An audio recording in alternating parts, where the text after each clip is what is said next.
have a binary choice of where you'd like to be. So make sure that you take a look at our schedule and plan out where you'd like to go. Once we enter into Mark and Anna's session, I'll be posting in the chat a quick link to a Google form I'd like you to fill out. It's a fast Google form that just lets us know who you are, your email address, whether it's APS or not. We just need it to be able to contact you if we need to. Your employee ID if you have it, and which sessions you would like to attend. So that form will let us gather all of that information quickly and easily. And I'll go ahead and pop that in the chat right now as well. Now, of course, if you have any trouble accessing that form, email tln.support@aps.edu. Everyone should be able to get onto it, but if you can't, just send that email address a quick message and we'll get it fixed.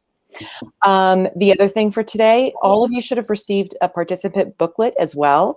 And that participant booklet is a really neat thing because you can use it either just as a guide for the day, or you can print it out and use the note pages. Or if you download it to your computer and open it up with your system's viewer, then you can take notes directly into the document digitally. It is an editable PDF. So those note pages are there for you to take whatever notes you feel and to guide you through the rest of your day. So with that, I see that we have one person with a question. After that, we will be able to get started. So I see Kirsty.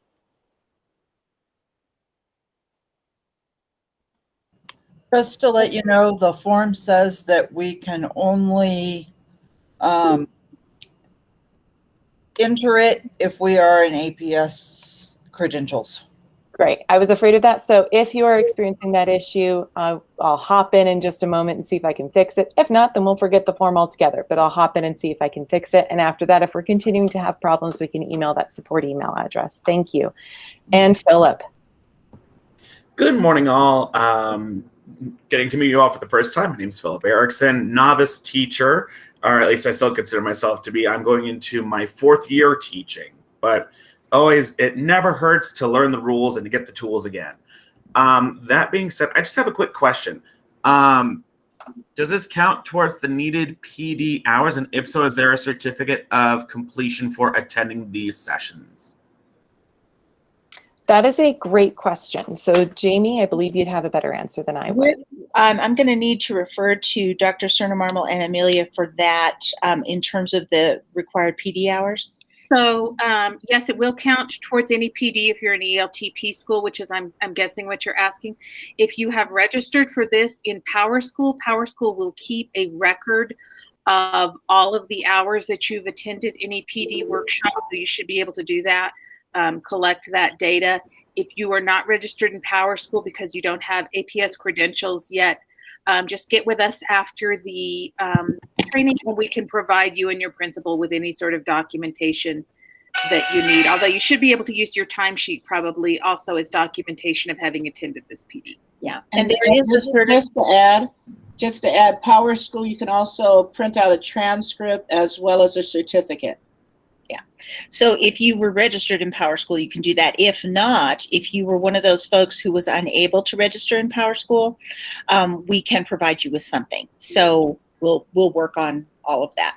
And it looks like the permissions have been changed on that form, so you should be able to access everything that you need. We hope. Let us know if that doesn't work. Okay. Andy, thank you so much. Didn't mean to have all the other hands pop up with that question, but thank you so much. No, that's okay, Philip. Thank you. All right. So are we ready to turn over and get started? I think there's a couple more hands. Does anyone else have any other questions? Lillian. Yeah, Lillian had a question.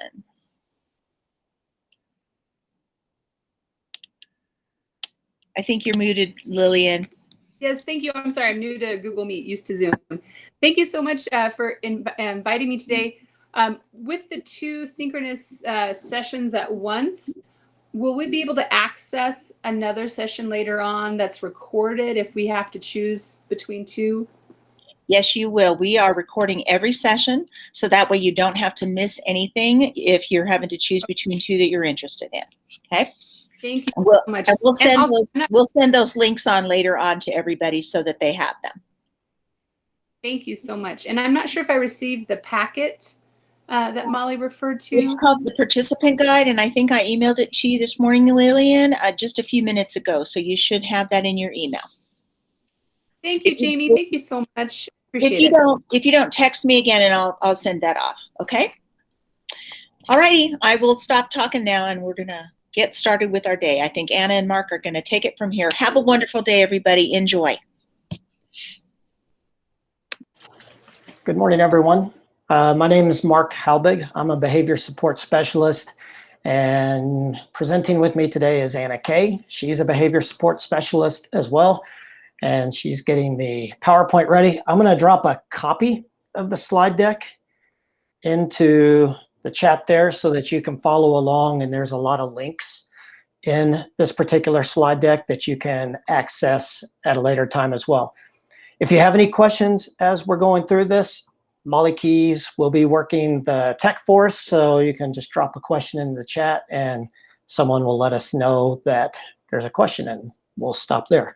So I just want to say a warm welcome to all first-year teachers especially, and if you're a second-year teacher and joining us, we're thrilled to have you because I can't even imagine last year being my first year in teaching, so we're thrilled that you're back with us for a second year, and just welcome all teachers who are here. This particular session is the building blocks of behavior support. And so what we're really going to focus on is that relationship building with students and establishing routines with students, because no matter what, if you can get those two things going, it'll make everything else so much easier, and you can build from there. This does fit. These two fit a lot of like the SEL pillar that Dr. Cerna-Marmol mentioned when she was speaking. So this blends well with social emotional learning.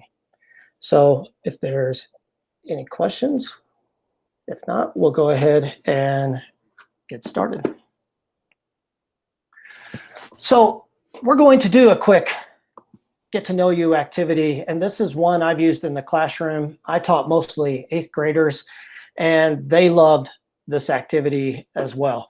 And so we're going to do one for myself and Anna. And what we do is I have 3 stories here from my life.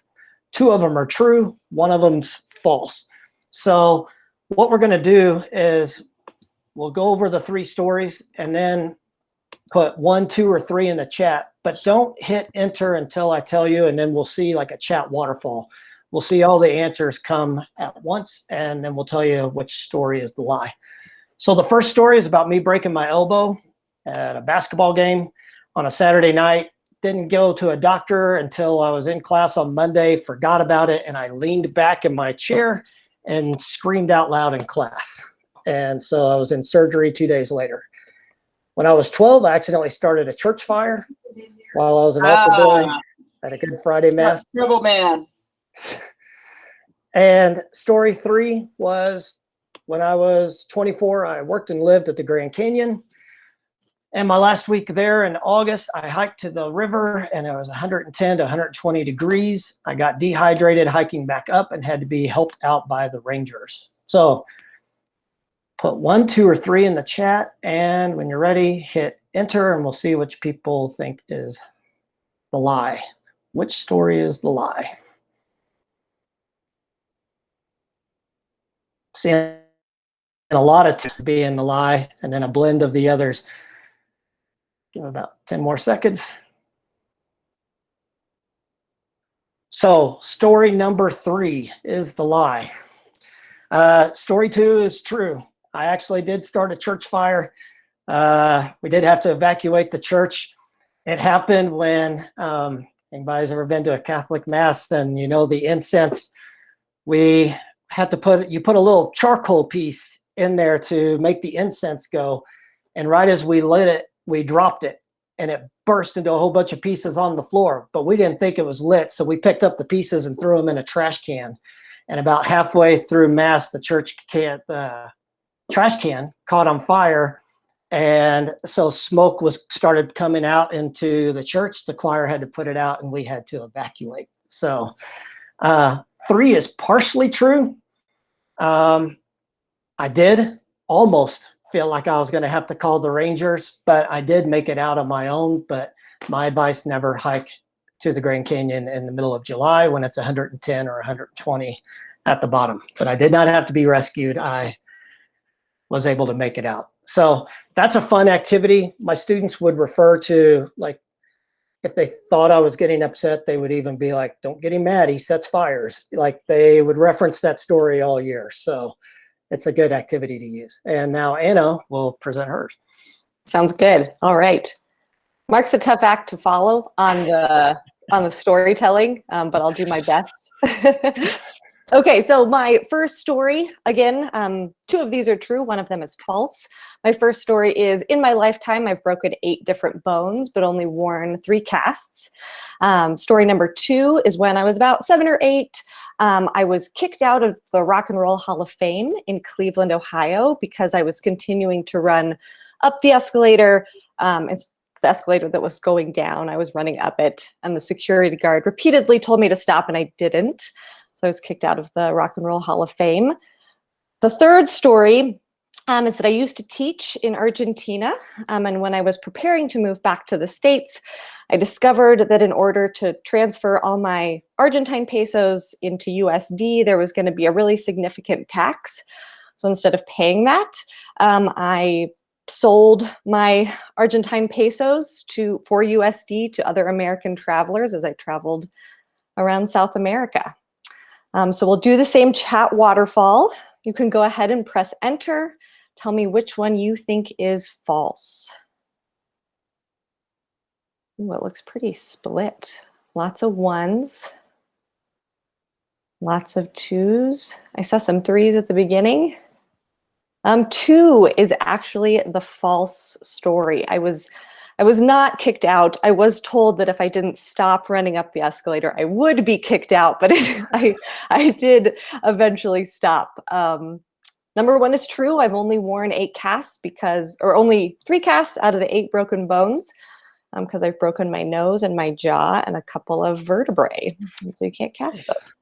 And number 3 is also true. If you do decide to teach abroad, check out the regulations between countries in terms of moving your finances. So I'll turn it back over to Mark. Thanks for playing, everybody.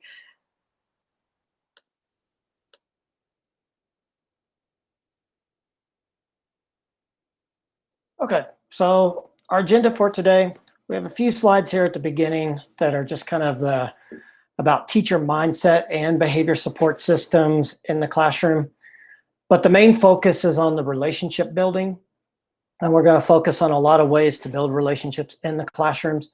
And then also routines, not just routines for your students, but ourselves as educators having routines is very helpful as well. So that's our agenda for this particular session. And normally we like to have an interactive session. This one's more sit and get. There is a lot of reflection involved, but tomorrow's session with Anna and myself will be a more interactive discussing scenarios. So here's 3 reflection questions, and you don't have to respond. We just want you to think about these. How do you want your students to remember their experience in your classroom? How will you define success for yourself and your students? And how do you want to feel at the end of each school day? These 3 questions are a good reminder to maybe once a quarter or whenever you need it. Just come back to these questions and ask yourself, how am I progressing towards these? Am I getting closer to how I want things to be? But we'll give you a moment just to think about those, but you don't have to put it in the chat. This is just for your own purposes moving forward.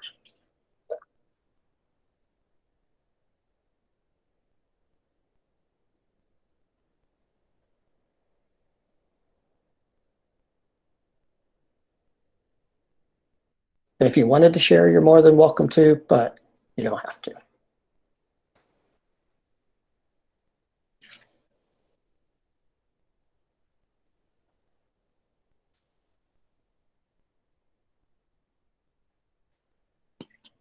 I'll put the slide. Oh, thanks, Anna.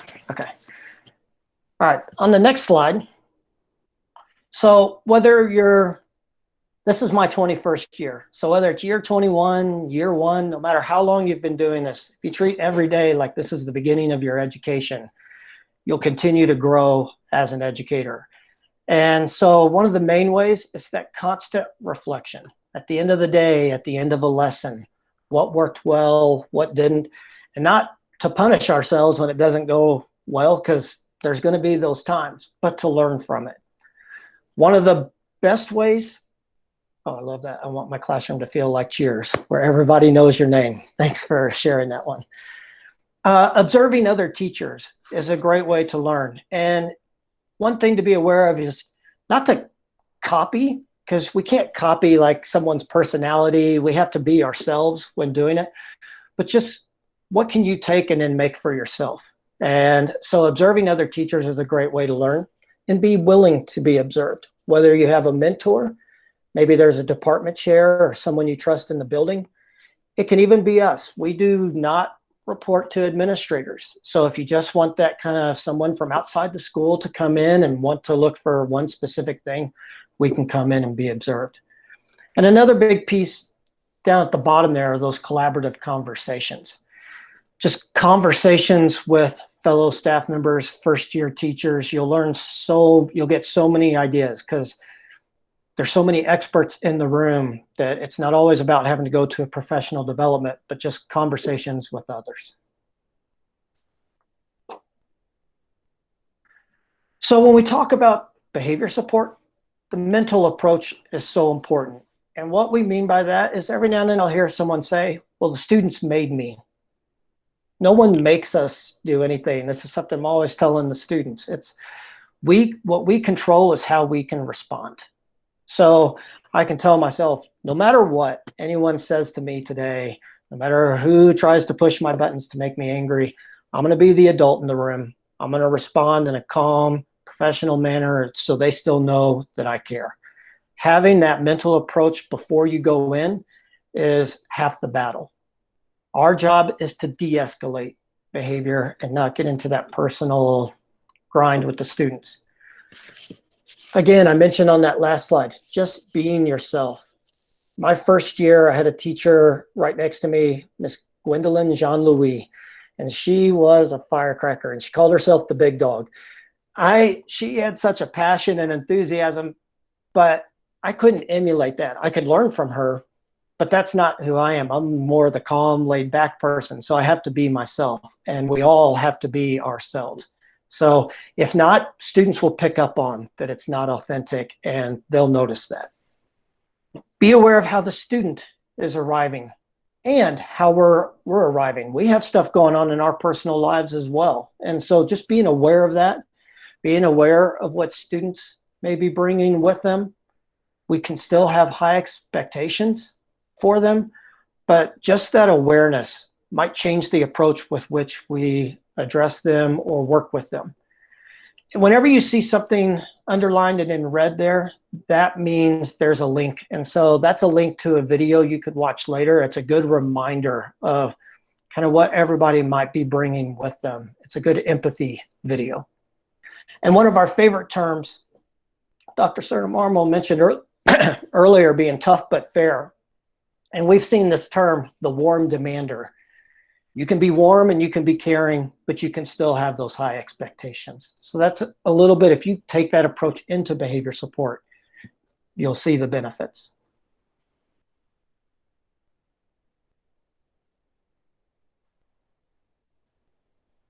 Finally, on support systems, what are they and what aren't they?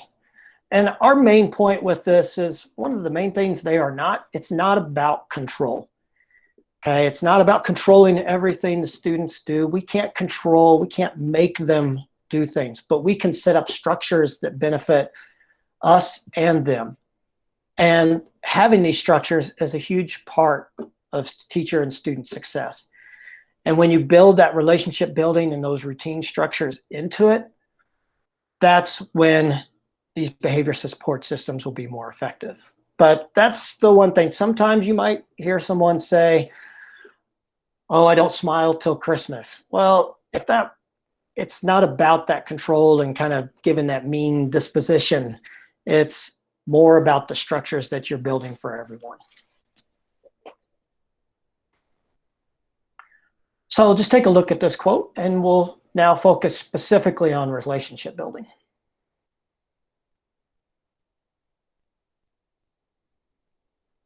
Every now and then I'll hear a teacher say, my job's to teach the content, their job's to learn the content. My question is, will they learn it better, though, if there's a relationship involved or not? And so that's where that idea of teaching the students comes in. On this next slide, I've got 3 testimonials I want you to take a moment to read. And then I'll explain them. So I'll give you just a minute to read through those 3.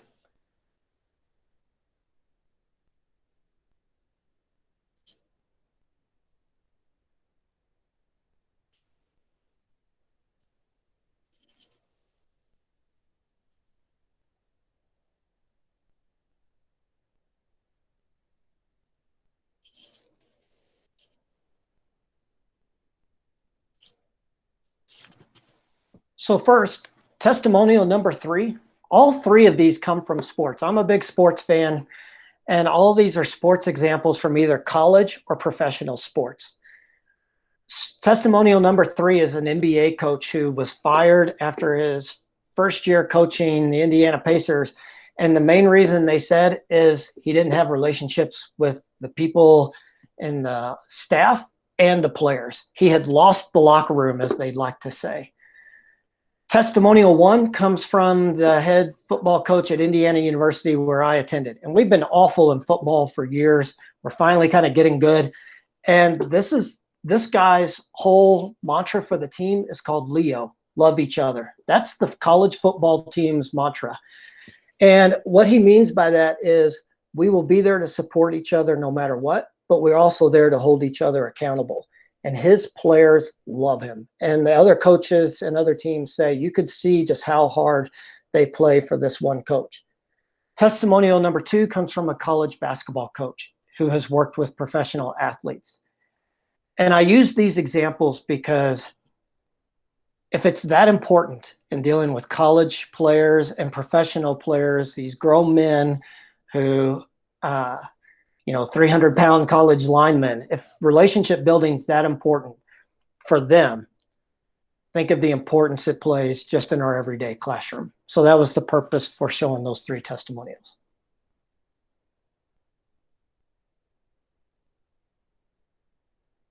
When we turn to education, if we have time at the end, we'll show this video. But if you're in education long enough, you'll see this video from Rita Pearson. And her main point is they won't learn from you if they don't like you. And so take a moment. Do you agree with that statement? Why or why not? And think of the own examples from your own life or in the world in general. Do you find that to have been true?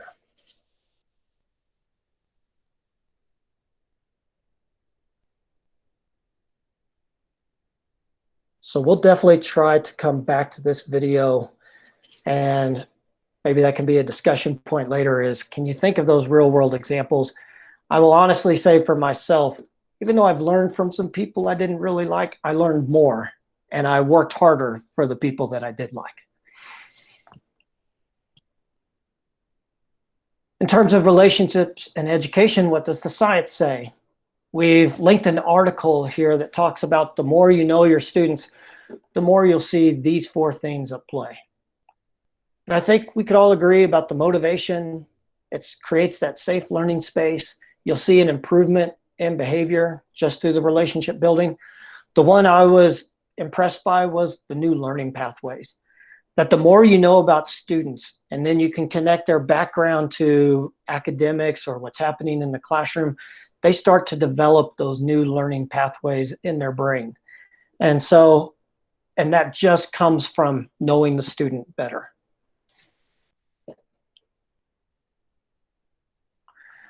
Five tips for relationship building. Remember, our goal is to build relationships, not friendships. We have our friends, students have their friends. Our goal is to be that adult that they know cares about them in the classroom and to build that relationship. So we've already talked about being authentic. Another one is the village aspect. For a lot of my teaching career, your strongest teams will be the ones where students can go to different people for different reasons. You don't have to do it all. Some students will feel more comfortable going to another teacher, and that's great, because if you take that village approach together, you can reach those student needs. Relationships are a two-way street. We can't force it. It takes time. And so one of my toughest students I've ever had, we finally ended up really solid, but it took till, I believe, February before things really, I mean, it was a constant working on that relationship, and I couldn't force it. And so it has to be that two-way street. Be forgiving of yourself. You'll make those mistakes. And number 5, remember we talked about, it's not about control. It's about that freedom and choice, but within that structure. So you build your structure for your classroom, and then within that, you provide that freedom and let students be their best selves, and that relationship will grow. So we're going to look at 3 ways of getting to know your students. 1 through explicit activities, daily classroom situations, and even through behavior redirection. So for explicit activities, the one we used at the beginning was that 2 truths, 1 lie, and we provided a link to that there. Those are great ones to do at the beginning of the year, like that first week or 2, where you explicitly set aside some time that's specific for relationship building, okay? So you'll have more of that at the beginning of the year, and then every now and then you might have to come back to that, where you take a half hour out of class for some relationship building time. One thing to keep in mind is vary activities for student personalities. Sometimes our world's not built for the introvert. You know, it's built for all those students who are great at expressing themselves. So keep in mind, like, those students who are more introverted for some of the activities. Maybe some students like more of a group setting. Some students might be more comfortable in a one-on-one setting. So vary the activities. Every now and then, let them play. And that doesn't mean like every Friday you take the whole class off. It means maybe sometime you take a 10-minute break and just give them some free time. Or once a month, after you've gotten to a certain part of a unit, you just take a little bit more time and just let the students have some free time. Those breaks will help in terms of the class moving forward anyway. So every now and then, just let them play. A 2x10 strategy, if you're having a lot of difficulty with a particular student, you can take like 2 minutes a day for 10 days, and you just really focus on, I'm going to go spend some time with that student. Especially in secondary classrooms, when you have 130, you can't do that with every student, but you can every now and then say, okay, this is a student who really needs that time, and it just gives you a focus. Remembering birthdays or being aware of special occasions in the student's life, maybe attending a basketball game or a concert, music concert that students are involved in, they will remember that. They will remember that 1 year from now, they'll remember that 5 years from now that you came to their extracurricular activities. Some daily classroom situations. The main point of this slide is we can take any classroom situation and make it a relationship building time. From we talked about those new pathways of learning, like making those connections from their life to the content. Transitions in the hallways. A lot of students, they'll just kind of sit there in the hallway, the quiet ones by themselves. That's a great time to go up and talk to them. Right when I had hallway duty was a mirror, and the girls were always there, like looking at themselves in the mirror before class. And I would just go up behind them and like pretend like I was fixing my hair, and they thought that was great. And that was just a little relationship building moment from the hallway. Visiting with students during class. So one of the hardest things is our desk in our area becomes kind of a comfort zone, and it's easy to kind of want to stay there. If you have to, set a timer so that every 10 minutes it's like, I need to get up and move around and circulate around the room, and use that time to engage in conversations. If they're working on something and you hear them talking about video games, ask them why they like it. Even if you're not a video game person yourself, that's a chance for a conversation. And giving student voice, opportunities for choice, whether on assignments or maybe a choice day where they can sit by whoever they want. Student feedback. So what did you all think of that lesson? Or when we talk about being respectful in class, what does that mean for you? Certain students love to have jobs. That gives them a lot of value. And especially some of those students that struggle maybe sitting still, giving them a job to do. That's another way to build relationships. And finally, using behavior situations to build the relationship. If a student's angry, don't try to engage them and talk them down, right? Sometimes they just need some time. So avoid engaging when they're angry. I've always said, even though we tell people it isn't personal, that's very difficult in teaching because it's one of the most personal professions out there where you put so much energy into it and you're in that room most of the time by yourself with those students. But learning that that behavior is communicating something else, not towards you. How we talk to students is a big deal. Think back to growing up. What did adults say to you that you disliked? I hate being told you have to, you need to. I start shutting down right away on that. So just a lot of classroom situations, just by changing the tone or how we address it to the student can change the behavior. After they've had a tough event, give them that fresh start, not holding that grudge. And positive reinforcement is vital. And it doesn't mean you have to buy them a snack or bribe them. But I mean, you can have a reward system, but even just thank you for doing this today. That meant a lot to me. That can be positive reinforcement. And we talked about verbal communication, and to me, this is huge. I have seen so many classroom situations where just the verbal communication, if we tweaked it, would have helped the situation.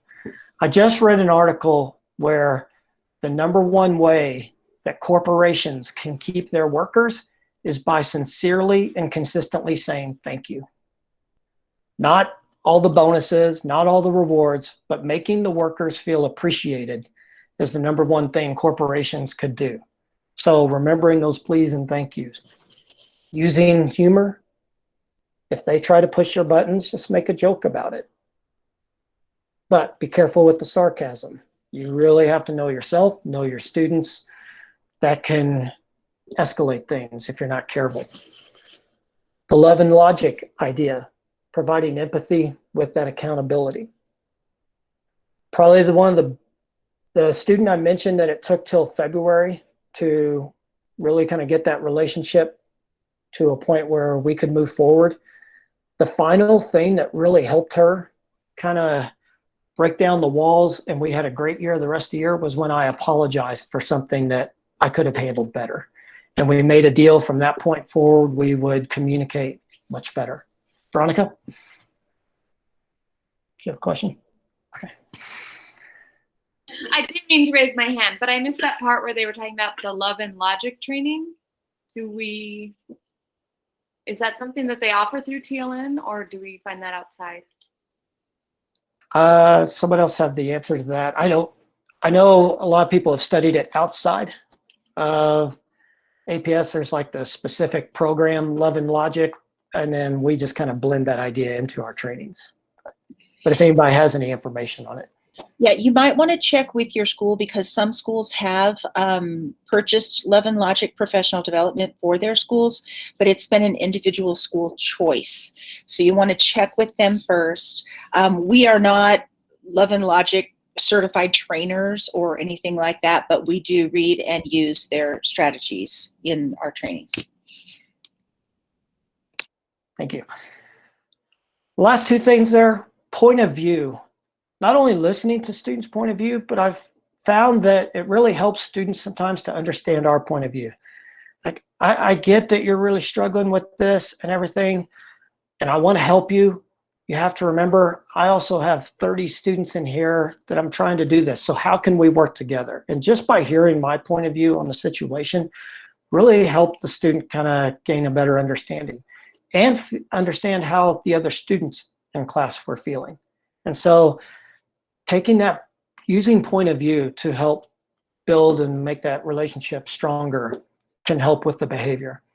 And then there's specific techniques. And we do this in more trainings where we would actually practice this. But one example is structured choice. Instead of saying you have to do this or you need to do this, just phrasing it of you have two choices. You can do this or you can do that. And just by phrasing it that way, the student feels much more in control of the situation. So using all those verbal communication, that's a huge way to build relationship and improve behavior in the classroom. And with that, thank you everyone for the relationship part, and I can turn it over to Anna. Super. So we're going to model something very quickly. You've been sitting here since 8 o'clock, some of you a little bit longer. We know that as adults, we need breaks. We know our students need breaks. They're an important strategy to build into our classroom as a preventative tool. We're going to talk a little bit more about why they're helpful. But for now, it is 8:49. We're going to give you 2 minutes. It's going to be a short break. Take care of your needs. Take a bio break, look at your phone, get up and stretch. We will come back together at 8:52. We'll give you 3 minutes. 8:52 to take care of your needs. And then we'll talk about why that's important.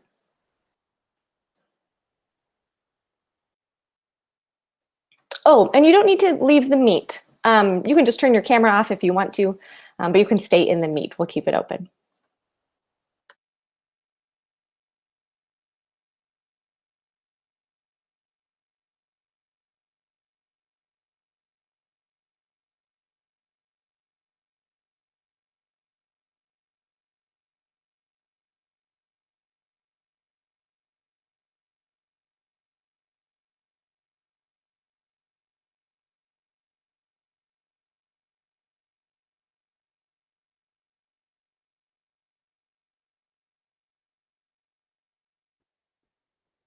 Looking forward to reading all the chat. I missed the story that was told there, so go back and read the chat now.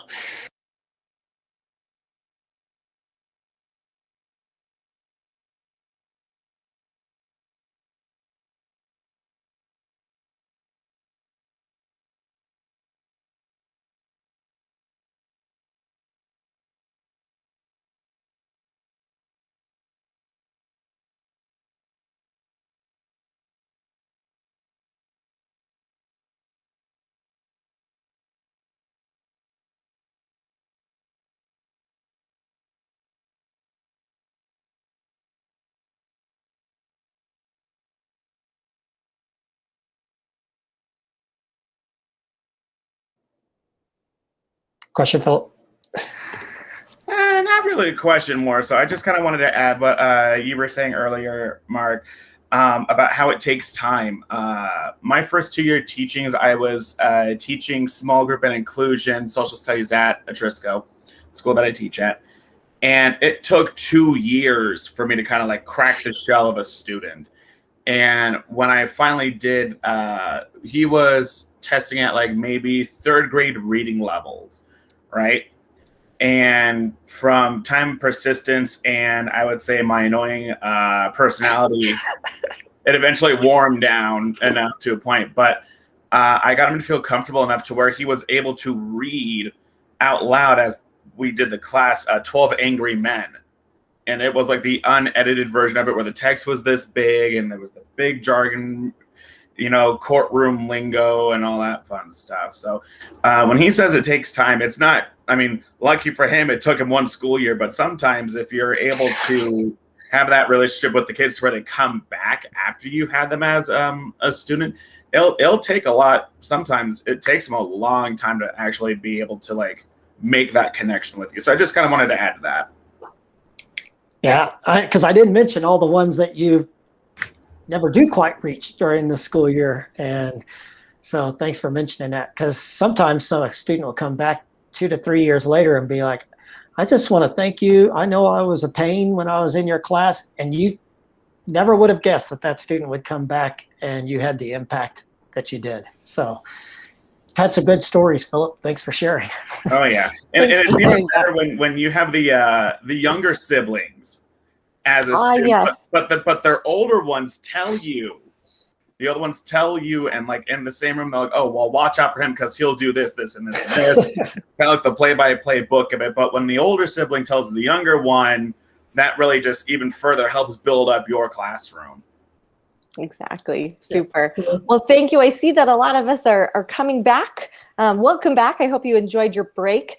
I appreciate this little break slide. This was maybe like more Dwight than I needed to see this early in the morning, but this is a good bridge in between relationship building and routines, right? Because engaging students in structured breaks throughout the school day is a great way to validate their individual needs. It communicates trust to them, right? That you trust them to take care of themselves. It's also a great preventative tool for problematic behavior, and it lets kids be kids, right?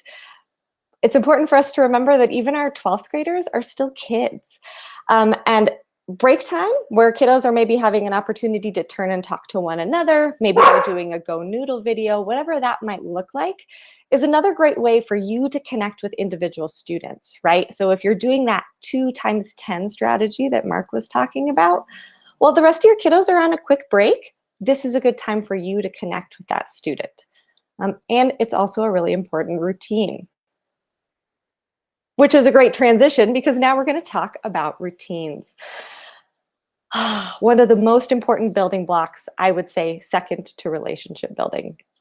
The best way to ensure that your students are safe and that your learning environment is productive is by creating classroom routines, both for your students and for yourself. And so we're going to dig into how to do that in a practical way. So why do we need routines? First and foremost, structure equals safety and predictability. And that's particularly important this year, right? As we're thinking about unfinished learning and creating a really safe space for our students. Many of our students have experienced a very unpredictable last year and a half, almost 2 years, right? And we can start to integrate a greater sense of safety and structure on day one when they come into our classroom for them.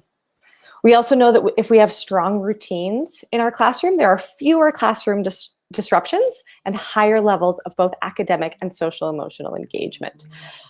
And ultimately, right, we want our students to be independent participants in their classroom, right? If they know the routines, if they know what's expected of them, they can demonstrate more autonomy in your classroom, which is important for our kindergartners as much as it is for our 12th grade students. So we're going to break this section into 2 parts. First, we're going to focus on routines for students, and then we're going to kind of pivot and think about routines for us as the professional in the room. So sort of the most common mistake that we make, that I have made, right? I'm good at talking about this because I've made a lot of mistakes in the profession and I've had the opportunity to learn from them. But this kind of fatal flaw that many teachers have is assuming that students know the expectations for your class. It's important that we never assume that students know how you expect them to line up or ask questions or work with one another or solve a conflict on the playground, right? Anything that will make your classroom run smoothly and productively, it's important that you teach that explicitly to students. They need to know exactly how you want them to do it, regardless if they are our little pre-K little ones or they're 12th graders, right? They may know, our 12th graders may know how to line up in Miss So-and-so's classroom, but that does not mean they know what it looks like and sounds like in your classroom. This takes time, but this is absolutely time well spent. And just a reminder, right, we wouldn't expect students to know the academic content in our class before we taught it to them, right? So therefore, we also cannot expect students to know the behavioral systems, that behavioral content, until we teach it to them. right? And another reminder, I know that I'm preaching to the choir here, but teaching is not telling, right? Teaching is explicit instruction. It's giving opportunities for you to model to students, giving other students opportunity to model for their peers, providing really meaningful feedback, and also providing multiple opportunities to practice a skill, right? When we're talking about multiple opportunities to practice, we just want to make sure that's age appropriate, right? Our 12th grade students, we might not have to practice lining up at the door like 20 times, right? Probably one and done, unless they show us that they don't know how to do it, and then we'll do it a couple times, right? But if I'm a K through 5th grade teacher, I'm going to practice lining up several times a day, every day, at least until October or November, and then revisit that after every weekend, after every long weekend, right? So just keeping in mind that those opportunities to practice are going to be developmental. So now we're going to think a little bit about backwards planning. I know you're all very familiar with this idea of backwards planning academic content, backwards planning instruction. But we also want to think about backwards planning our routines. And I'm going to ask Mark if he's able to put into the chat. Oh, just kidding, Mark. I have it right in front of me. Sorry. I'm making you work harder than you need to. We're going to put into the chat this tool that we created to help you backwards plan some of your routines.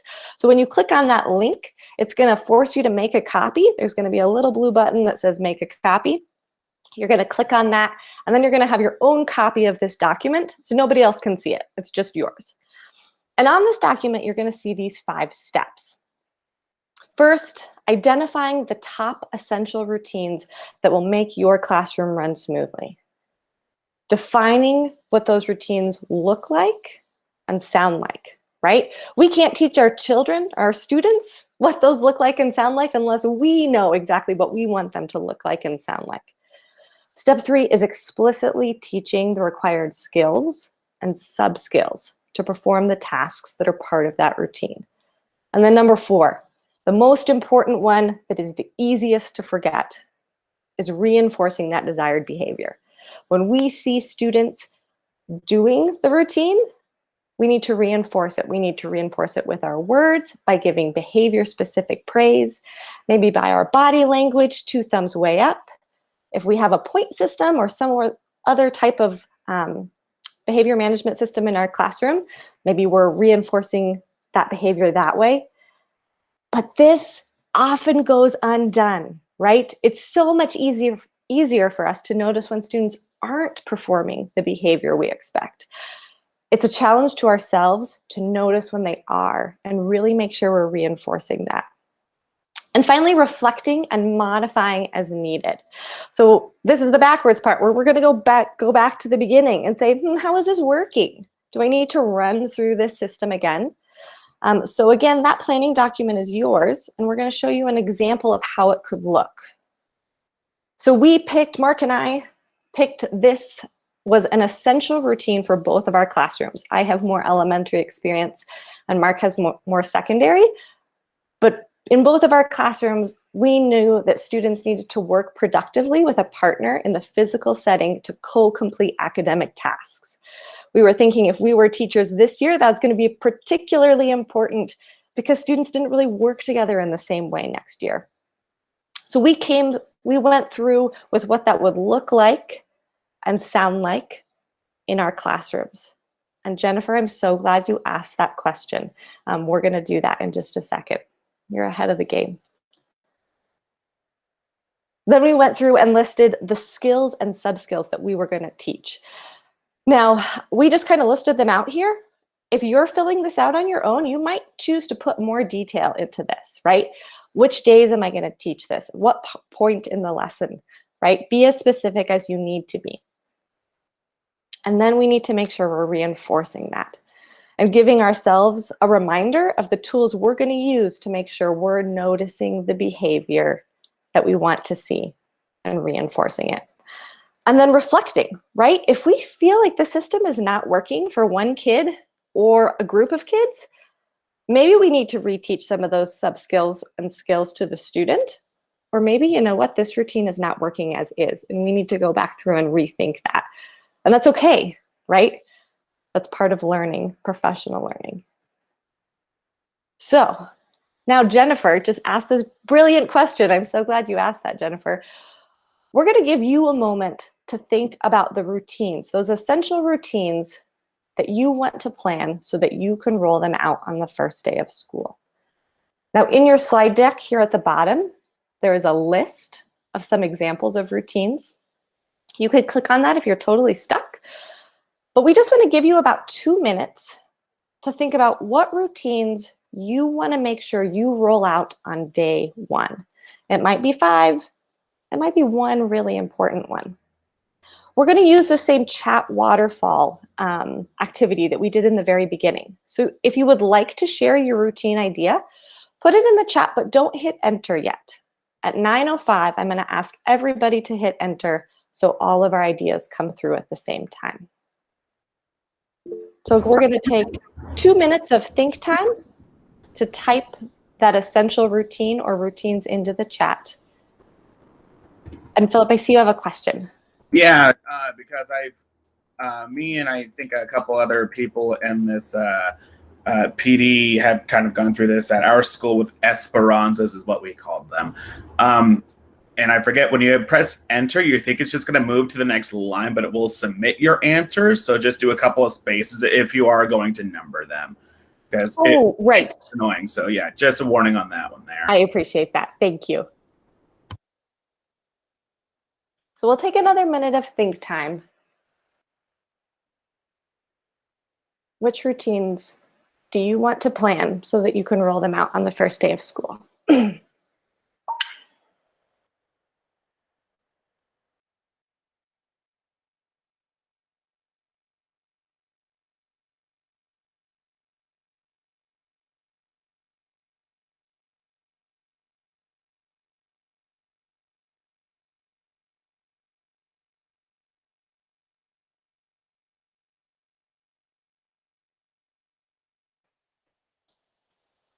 Okay, so I know most of you probably have something in the chat. You can go ahead and hit enter.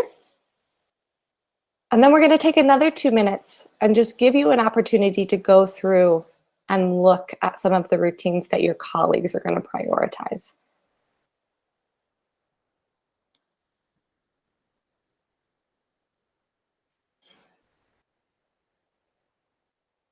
I bet many of us will find routines that we didn't think of. This is a great opportunity to learn from one another and say, oh yeah, that's a good one. I need to integrate that into my work. Maybe this validates some of the routines that you know you need to prioritize, and your colleagues do too.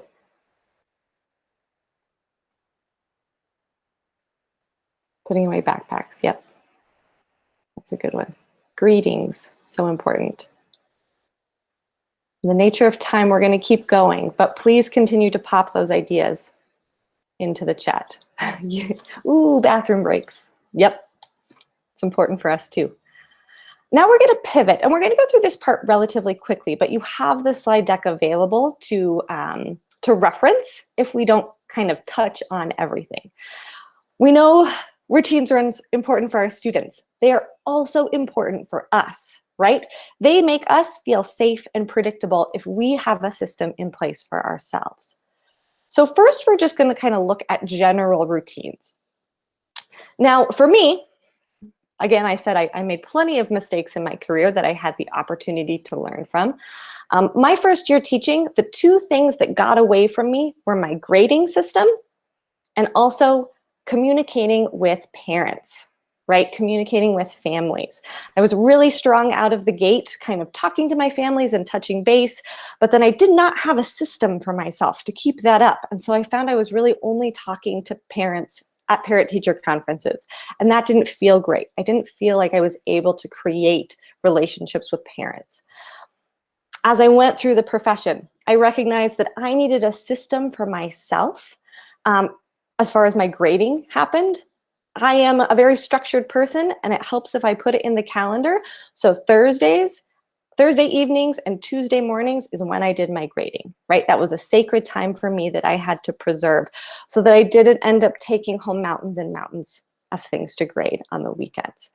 I also had to set up a system to communicate with families, right? I decided I needed to start writing a newsletter, and I also needed to kind of do that 2 times 10 activity, like that Mark was saying, with some of his students, with some of my families, right? Picking certain families that I wanted to make sure I was touching base with, either in the drop-off line in the morning or the pickup line after school, and just making sure I was having some positive conversations and connections with families. All of these are important. I'm sure you can add to this list, but thinking about routines for yourself that you want to prioritize.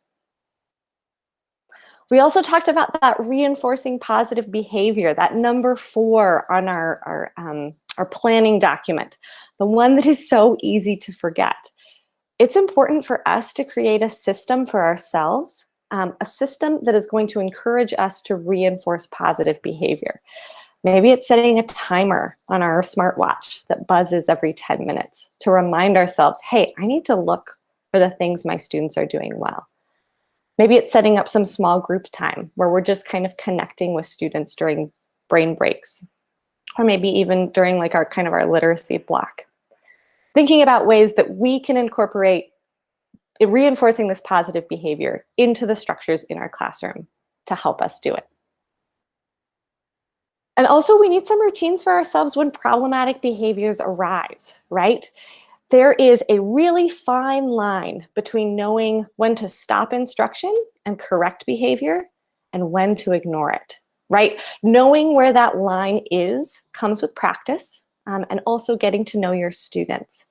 But these 3 questions can be part of your routine for asking yourself when to correct behavior and when to ignore it, right? And these 3 questions are, can I still teach? Can the student that's causing this behavior, can they still learn? And can the other students still learn? If the answer to one of these is no, then it might be a time to stop and correct that behavior. Keeping in mind that the most effective way to correct behavior is by doing it privately, right? In order to preserve the dignity of the student. So whenever possible, if I answered no to one of these questions, I'm going to try to provide that corrective feedback in private. Right? This is just kind of part of my routine. It's also kind of important, really important to have a routine for responding to misbehavior as it escalates. So our team has created this graduated system of response. I won't go over this, but we kind of look at problematic behaviors that start in that gentle level. And we're going to want, as the adults, to make a plan for ourselves as to how we're going to respond to behavior if it begins to escalate, right? We're not going to go all the way to that red zone, that top tier, the first time our students make a problematic choice, right? If it's a gentle problem, we're going to have a gentle response. If it's a mild problem, we're going to have a corresponding mild response, and so on. If you would like a PDF copy of this chart, you can click on the upper left-hand corner. You can also have your own blank copy that you can add to. And just a reminder that this is an important first step, right? PD is a very important first step, but just like it takes our students 8 or 9 times to kind of complete a skill and to perform a skill at mastery, it takes us as adults several opportunities to practice as well. So we're very glad that you came to this PD to kind of start the day off. We know that you're going to have wonderful PD throughout the day. This afternoon, you can join Mark and I for office hours from 12 to 1. There will be a follow-up session tomorrow, one that is geared towards secondary and one that is geared towards elementary. You can also contact our team. Our contact information is on the right-hand side. And somebody asked about having us come out to observe. And to do that, you're going to want to put in a ticket. I know that Jamie dropped the link to that ticketing system in the chat, but you can also find it in that Nest booklet that Molly created. I know I'm kind of rushing out of here, but we have another session starting at 9:15. So I want to respect your time and give you 3 minutes in between sessions. We so appreciate you. And if you're able to join us at 12 o'clock, Mark and I will be in there and we'll be ready to chat with you some more. Thank you so much for coming. And I'm excited for you to enjoy the rest of the sessions today. Thank you. Thank you, everyone.